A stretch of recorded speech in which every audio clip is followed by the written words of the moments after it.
Bonjour, bienvenue pour une nouvelle vidéo. Cette fois-ci pour vous présenter la figurine numéro 21 de la collection Street Fighter de chez Altaïa avec le personnage de Dan. Alors, personnage qui est apparu, alors pas dans les premiers Street Fighter, je crois que je l'avais déjà vu, normalement c'était dans les Street Fighter versus X-Men ou les Street Fighter versus Capcom, enfin tout ce genre de choses. Voilà, c'est un personnage que j'appréciais bien. Pour moi, c'était un peu une copie en moins bien de Ryu et de Ken, car il a des techniques qui se rapprochent pas mal d'eux. Après, voilà, ce personnage, voilà, j'étais assez intéressé par le prendre. Après, par rapport à ses couleurs, couleur rose, ça n'a jamais été réellement mon préféré. Je trouvais ça un peu tendancieux, même si je n'ai rien contre les couleurs qui font un peu, on va dire, féminin. Voilà, sinon, voilà, c'était un personnage qui était pas trop mal. Voilà, mais après, pas grand chose à dénoter. Déjà, celui-là, je le connais. Donc, je me suis dit que j'allais le prendre, vu que c'était un personnage que j'appréciais quand même un peu. Voilà, mais qui était quand même pas à la hauteur de Ryu et de Ken. Je pense qu'à travers le fascicule, j'en apprendrai un peu plus sur le personnage. Je vous communiquerai ça dès que je l'aurai ouvert. Figurine qui sort toutes les 2 semaines chez votre marchand de journaux pour la somme de 11,99 €. Donc on peut voir qu'il y a quand même une certaine régularité par rapport à ces figurines, donc je suppose que ça plaît et il y a pas mal de sorties. La figurine a l'air d'être bien faite, donc nous allons voir ça ensemble.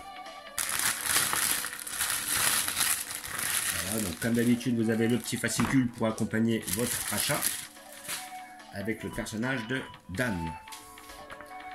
Alors, qu'est-ce que ça donne? Voilà, Dan, je ne pleure pas à cause de ma défaite, je pense à mon père. Arrête de me frapper. Un personnage particulièrement extravagant. Le combattant farceur. Ouais, voilà, c'est vrai qu'il faisait des fois pas mal de blagues sur le terrain. Voilà, bon, c'est un parti pris d'avoir quelqu'un qui est assez un petit peu porté sur l'humour. Moi, j'ai toujours aimé le sérieux à travers Street Fighter. Donc, Dan the Man Hibiki est un combattant loufoque dont la conception de lui-même ne correspond pas vraiment à la réalité. On ne compte plus le nombre de ses défaites. Il se retrouve toujours confronté à des problèmes plus gros que lui. Voilà.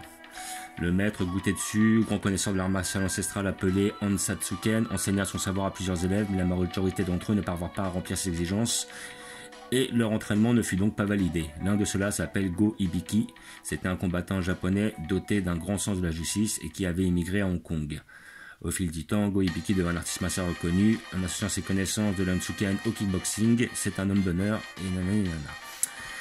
Lors d'un rude affrontement contre le champion de Muay Thai Sagat, Go éborgna son adversaire. Sagat perdit totalement son sang-froid et hors de lui tua son opposant. Ce tragique dénouement se produisit sous les yeux du fils de Go Hibiki, Dan, qui jura de venger la mort de son père à n'importe quel prix pour réaliser son objectif.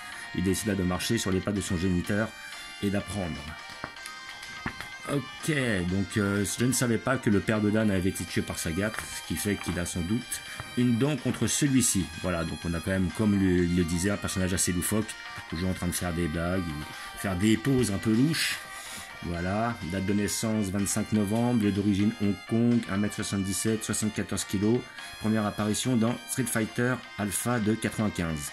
Et là on voit Street Fighter Alpha 3, Street Fighter 4. Voilà, on a une belle photo où on voit Sagat justement qui tient Dan. Je suppose que c'est Dan en dessous. Et pas son père, peut-être son père, hein, qui sait. Ah donc c'est lui qui l'avait borgné. Ok, je savais que la cicatrice de Sagat, celle du milieu c'était Ryu, sur le corps avec un Hadoken, avec justement un coup de poing du dragon. Comme d'habitude vous avez le petit poster, le poster est pas mal, voilà. Voilà, franchement pas mal. En plus, on voit là une petite photo d'un pantin avec marqué idiot dessus, et puis on voit la photo de Sagat, ce qui est pas mal. Et là, je suppose que les pieds que l'on voit derrière, ce sont ceux de Sagat. Ça m'a tout l'air. Après, on nous montre, comme d'habitude, ses principales techniques. Le Gadoken, le projectile infâme. Alors, si je me rappelle bien, le Gadoken, il n'allait pas aussi loin que le Hadoken. Il était plutôt à courte distance. C'est ça qui me dérangeait par rapport à cette boule de feu, parce que justement celle de Ryu ou de Ken allait jusqu'au bout du terrain, donc c'était beaucoup plus pratique. Après, une autre technique, coup de pied volant, la vague mortelle et l'attaque suprême. Voilà, ça c'est des techniques que l'on va trouver un peu plus tard dans Street Fighter 4, entre autres la version 3D. Et à la fin, on a Street Fighter 5, une nouvelle ère pour la franchise des jeux de combat. Donc le jeu est bien fait, celui-là je ne le connais pas. Je ne l'ai pas fait. Pas son graphisme, son mécanisme, nanana, en mode cinéma. Ok, pas mal. nous allons ouvrir la figurine.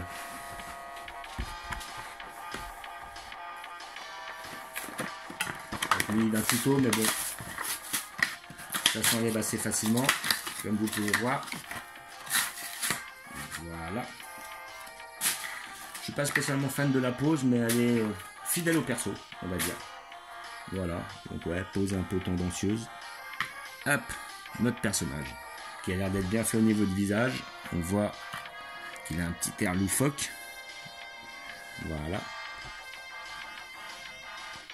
Le personnage est pas trop mal fait. Comme vous pouvez voir. J'espère que je vais avoir un flou. Enfin, justement quelque chose d'un petit peu plus proche. Donc voilà, on voit bien sa calvitie au niveau de son front. On va peut-être une petite démarcation au niveau du cou. Ici, là. Un peu dommage. Plus une démarcation là, bas du cou. Donc on voit un petit peu l'assemblage des pièces. Le kimono est bien fait, on a respecté les couleurs, on a respecté le style du personnage, voilà. Petit kimono rose, une petite inscription, bon je pense que ça doit être du japonais, je ne lis pas le japonais, désolé. Petite inscription japonais sur le côté, voilà, on a ces petits gants violets, fuchsia, avec les petites inscriptions qui sont pas trop mal faites ici présent. Voilà, après avec un signe dans le dos, alors je ne peux pas réellement vous dire ce que ça veut dire. Sa petite queue de cheval. Ouais, j'aurais peut-être aimé un perso un peu plus dynamique. Bon, après, là, c'est vrai qu'ils ont respecté le côté loufoque du personnage. Voilà, sinon le personnage dans l'ensemble est bien fait. Il n'y a pas trop d'erreurs. Après, la pose, je pense qu'ils auraient pu faire mieux. Alors là, est-ce que c'est une ligne qu'on voit là au niveau, là? C'est pas terrible. On la voit quand même pas mal. La ligne là au niveau du truc, c'est pas super. Mais dans l'ensemble, elle est pas mal. Après, bon, faut pas oublier, une figurine à 11,99 €, c'est pas non plus exceptionnel, hein, voilà. Mais dans l'ensemble, elle est bien faite, hein. Franchement, elle est bien faite, le visage est bien fait, les yeux sont bien faits, on reconnaît bien le personnage, on reste dans le thème, voilà. Bon, il y a toujours ce petit côté un petit peu brillant qui fait plastique, hein. Effectivement, on n'a pas des figurines satinées, mais bon, comme je l'ai dit, on n'est pas sur des figurines à 30, 50, voire plus, on est sur des figurines à même pas 12 €. Donc c'est vrai qu'après, on va pas avoir quelque chose d'exceptionnel, mais dans tous les cas, elle est bien faite, elle respecte bien le personnage. Là, je vois des petites taches de peinture, c'est un peu dommage. Mais sinon, dans l'ensemble, cette collection, niveau qualité-prix, elle est quand même très intéressante. Voilà. Surtout des collections Street Fighter ou des personnages Street Fighter à bas prix, il y en a très très peu. Et donc, niveau réalisation, ils sont quand même pas trop mal. Pas mal. Donc, figurines, comme je vous disais, qui sort toutes les 2 semaines chez votre marchand de journaux. Si vous ne pouvez pas, si vous les avez plus parce que votre buraliste ne les commande plus, à ce moment-là, vous pouvez aller voir sur le site journaux.fr, ils peuvent les vendre à l'unité, vous aurez simplement les frais de port à payer, s'ils l'ont encore en stock, évidemment. Après, à côté de ça, sinon, vous avez la possibilité de vous abonner. Je ne sais pas sur le site Altaïa, ils les vendront à l'unité, je ne crois pas, je pense qu'il faut forcément s'abonner. Voilà, ou sinon, après vous regardez d'un buraliste à l'autre, il y en a peut-être certaines qui les reçoivent encore. Moi voilà, comme je les prends, mon buraliste les commande et puis comme ça, à chaque fois j'arrive à la voir. Et j'espère qu'un de ces 4, je pourrai avoir la figurine de Gigi. Voilà, donc comme d'habitude, j'ai prévu une petite place à cet effet. Je vais vous montrer où je vais la placer.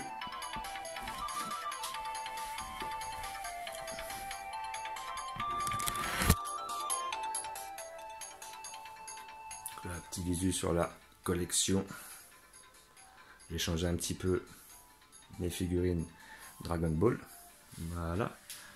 Et j'ai placé mes figurines ici. Donc là, comme je vous montre, toutes les figurines Street Fighter, je les ai placées à cet endroit-là. Comme vous pouvez voir.